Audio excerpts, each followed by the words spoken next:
Imagínate por un segundo que le acabas de transferir el 30% del valor de tu casa al constructor para que compre materiales. Pasan 2 semanas, vas al terreno y no se mueve nada. Lo llamás por teléfono, no te atiende. Pasás por su oficina, está todo cerrado. Ahí te entra un calor por dentro y pensás, ¿qué carajo es lo que hice? Bueno, esta realidad es lo que le pasa a muchas familias de acá en Argentina. ¿Y esto por qué pasa? Porque no hubo un contrato desde un comienzo. Un contrato de obra no es un simple papel, sino de que es tu seguridad financiera. Y hoy vamos a ver 3 cláusulas que convierten este papelito en un escudo anti-estafas. El tema de esta historia es que los constructores hacen esto todos los días. Entonces se conocen todas las mañas, se conocen todas las agachadas y una persona que está por construir su casa probablemente sea su primera y única casa. Entonces no sabe realmente cómo es que se tienen que ir sucediendo las cosas. En cambio el constructor sabe específicamente qué poner y qué no poner en los contratos para que vos tengas todo el riesgo. Confiar en la palabra o en la buena onda de este constructor es negligencia. Porque, a ver, no es como mandarlo a comprar a una verdulería, sino de que los montos que estamos hablando para hacer la construcción de una vivienda son enormes. Entonces, puede suceder que haya desacuerdos porque además el proceso de obra es muy largo en el tiempo. Entonces puede suceder cualquier cosa. A ver, imaginémonos si, no sé, se muere el constructor.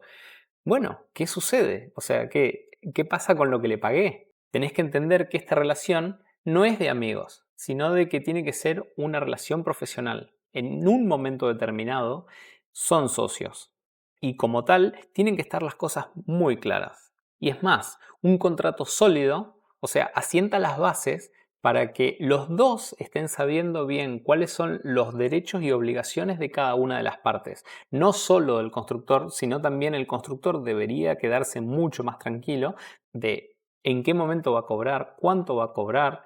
El tema del contrato también, de hecho, o sea, siempre cuando las cosas funcionan bien, es cuando no hay problema. El tema es cuando las cosas van mal y el contrato que se firmaron como acuerdo de ambas partes quedan con cosas inconclusas o que no quedaron claras. Y cuando ese contrato pasa a un litigio legal, cada uno de los abogados tiene un infierno para poder defender cada una de las partes. Y no estoy simplemente defendiendo al cliente, sino también al constructor. Porque, por ejemplo, imaginemos que, o sea, construye y no le pagan. Y le dice, no, porque ahora la semana que viene te pago. Y sigue trabajando. No, porque dentro de 15 días vendo el auto y te pago. Y pasan los 15 días y él siguió trabajando y no le pagó.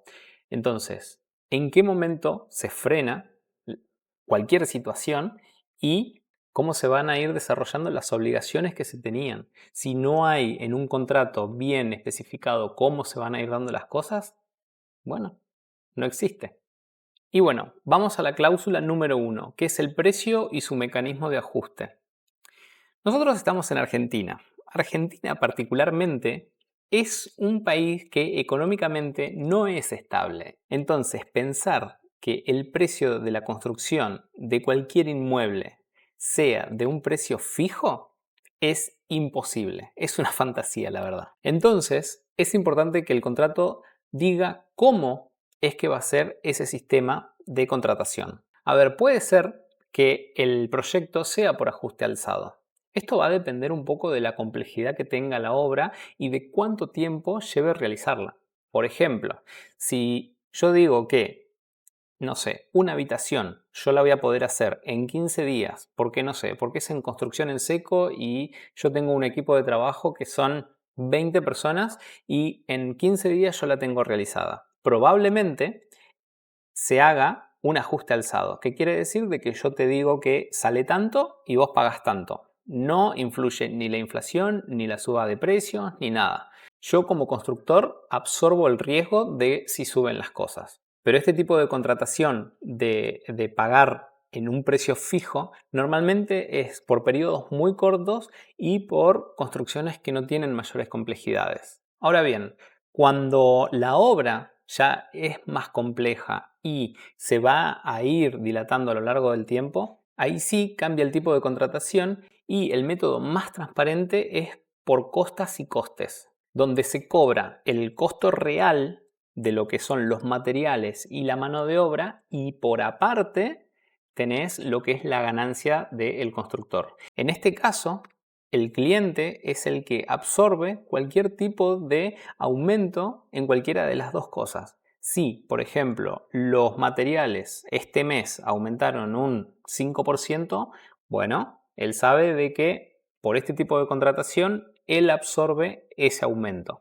En el caso de la mano de obra, también no es que tiene que ser algo arbitrario, sino de que hay que aferrarse a algo en donde las dos partes estén sabiendo que si sube ese índice en particular, bueno, va a subir el valor de los honorarios. Normalmente está atado al índice de la Cámara Argentina de la Construcción, que mensualmente sube el índice. Entonces, dependiendo de cómo sean los acuerdos, va a haber estos aumentos de lo que es la mano de obra. Y después, de acuerdo a la suba que haya tanto de materiales como de mano de obra, está la ganancia propia de lo que es el constructor. Si, por ejemplo, es del 15%, bueno, si aumentó la mano de obra y los materiales, también aumenta lo que es la ganancia de lo que es el constructor. Este punto puede sonar un poco confuso, pero la idea es generar un marco en donde las dos personas estén sabiendo cómo y cuándo van a haber estas subas por la inflación que hay en nuestro país. Y no es que se deja al azar el aumento a ojo por parte del constructor o la discusión por parte del cliente de no querer pagar un aumento que sí debería hacerse efectivo. Y tenemos la cláusula número 2, que es el cronograma de obra y las multas por retraso. Un contrato sin un cronograma de obra detallado de qué es lo que se va a hacer y en qué tiempos, me parece que no sirve. Así que si el constructor te da un papelito que dice simplemente que por hacer la casa te va a cobrar X cantidad de dinero, bueno, o sea, solicítale que te desglose las tareas que se va a hacer y en qué tiempos. Y de esa manera, también en el contrato debería decir cuánto tiempo le va a llevar a hacer la casa. Porque si vos firmás o llegás a un acuerdo con el constructor de que hacer la casa sale tanto, pero no dice en cuánto tiempo te va a entregar la casa, van a pasar 20 años y recién te la va a terminar. Y no es el punto. El cronograma en sí de obra no es suficiente. Por más de que te diga de que va a tardar, por ejemplo, un año en hacerte la casa y vos estás de acuerdo, no es suficiente. Por más de que te diga detallado, fundaciones me va a llevar un mes, las paredes me va a llevar un mes y medio, el techo me va a llevar 15 días. No, eso no importa. Para que este punto quede blindado realmente, y lo que debe tener este contrato es una cláusula más atada a este cronograma de obra que sea multas por retraso.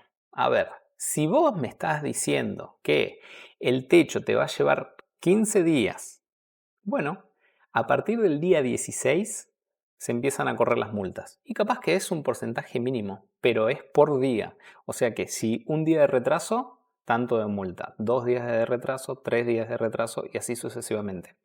A ver, estos retrasos tienen que ser que no estén justificados, porque puede ser de que están haciendo el techo y se larga un aguacero de una semana, entonces tenemos una semana que sí están justificadas. Ahora, ¿qué pasa si yo estoy poniendo pisos y ya tengo hecho el techo y tengo lluvias? Bueno, no está justificado. Por más de que estemos en obra, se supone que el que ya tengamos el techo no justifica que vos no puedas trabajar al colocar el piso. Entonces, de cada uno de esos ítems, o sea, van a haber justificaciones diferentes. Puede ser también de que no hayan llegado los materiales a tiempo y que se tuvo que esperar, no sé, la grifería una semana porque el proveedor no lo tenía. Bueno, entonces está justificado y no correrían las multas. Pero sí es necesario de que esté esta cláusula y después, o sea, es preferible que esté y de última, en ese momento, cuando haya una demora, se pueda evaluar y no hacerla efectiva por alguna razón. Pero el tema es que tiene que estar en el contrato antes de que no se haga nada. O sea, desde el inicio tiene que estar esto claro. y para que el constructor también esté sabiendo de que si no entrega las cosas en tiempo y forma, se jode a sí mismo. Y por último tenemos la cláusula número 3, que es la calidad de los materiales y la responsabilidad de los vicios ocultos. Hay que entender de que si el constructor te pasa un presupuesto de materiales y de mano de obra, junto con el contrato tiene que haber un anexo que sea de calidades de los materiales. Acá tiene que estar muy fino qué modelo, qué marca y qué calidad de terminación se espera de cada una de las cosas. Porque si por ejemplo dice simplemente inodoro, bueno, a ver, vamos por partes. Un inodoro puede ser de una marca que ni siquiera conocemos y que sea de segunda y que esté todo torcido, a una marca de primera calidad de diseño. Entonces, los precios de un inodoro a otro cambian rotundamente. Y la colocación también. En el caso de un inodoro o de un piso, por ejemplo, no es lo mismo colocar un cerámico común a poner un porcelanato de primera que tenga 1,20 por 1,20. No solo es por el tipo de material, sino de que la colocación necesita de una mano de obra especializada. Entonces, vos como cliente tal vez estás esperando que el piso sea de un porcelanato de 1,20 por 1,20 y tal vez viene una persona que no sabe colocar los pisos y te los pone así nomás, o sea, no tiene la sensibilidad ni el conocimiento para poder manejar y colocar ese material en particular y la terminación queda un desastre. Por ejemplo, entre porcelanato y porcelanato queda un salto y te querés matar ya una vez que está colocado. Porque se desperdicia ese material, o sea, hay que sacarlo y volverlo a colocar.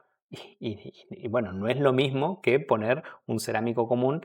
Y lo mismo pasa, bueno, con un inodoro. Si no está especificado qué tipo de material es el que va a ir, bueno, te van a poner siempre el más económico. ¿Para qué? Para que el constructor siempre termine ganando. Y estos son tanto para las cosas que vemos, que son las terminaciones, como para lo que está dentro de las paredes o en la estructura. Hay que tener mucho cuidado con eso. Bueno, y en esta cláusula también lo que se puede poner es las responsabilidades de los vicios ocultos.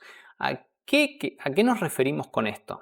Es qué responsabilidades va a tener sobre qué cosas el constructor una vez que esté terminada. Imaginémonos que pasa una semana y empezás a ver una mancha de humedad. Bueno, lo llamás al constructor y decís, che, mirá, tengo una mancha de humedad. Eso tiene que quedar también por contrato antes de tiempo. ¿Por cuánto tiempo yo voy a ver vicios ocultos o por cuánto tiempo la obra ya terminada va a quedar como en un periodo de garantía para que, o sea, no sé, tenemos la canilla del baño que está goteando, el desagüe me larga olor, no sé, la puerta de la habitación 2 no cierra bien, la llave del picaporte se traba, no sé, cosas así, que es, o sea, es lógico, puede ser de que alguna cosa haya venido fallada o otras cosas puede ser de que hayan estado mal ejecutadas, entonces, pero ¿por cuánto tiempo la obra queda en garantía para que esos vicios ocultos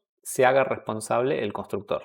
En este caso, la ley, o sea, da un tiempo determinado, pero lo mejor es que si en el contrato queda escrito que, por ejemplo, por el lapso de 5 meses se tendrá en garantía la obra por cualquier vicio que pueda llegar a haber, bueno, mejor aún.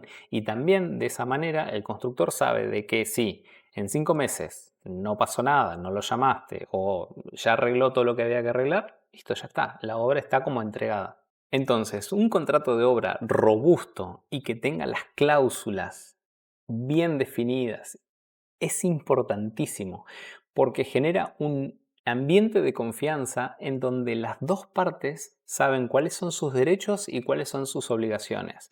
No, un contrato no es para pasar por encima de nadie, sino de que para que las dos personas estén sabiendo cuáles son los lineamientos que tiene que tener esa obra en particular. Y hay muchos, tanto cliente como obreros, que tratan de evitar esta situación de tener contratos que estén muy especificados. Porque tal vez la idea es el no trabajar con las cosas claras. Entonces, hay que alejarse de esa situación. Y para mí, o sea, lo mejor es que queden claras las cosas y cuando haya algún inconveniente es mucho más fácil la salida de una situación tan compleja como es la obra de una vivienda. Bueno, espero que te haya gustado este video. Mi nombre es Antú, diseñador de espacios memorables, y nos vemos en el próximo video.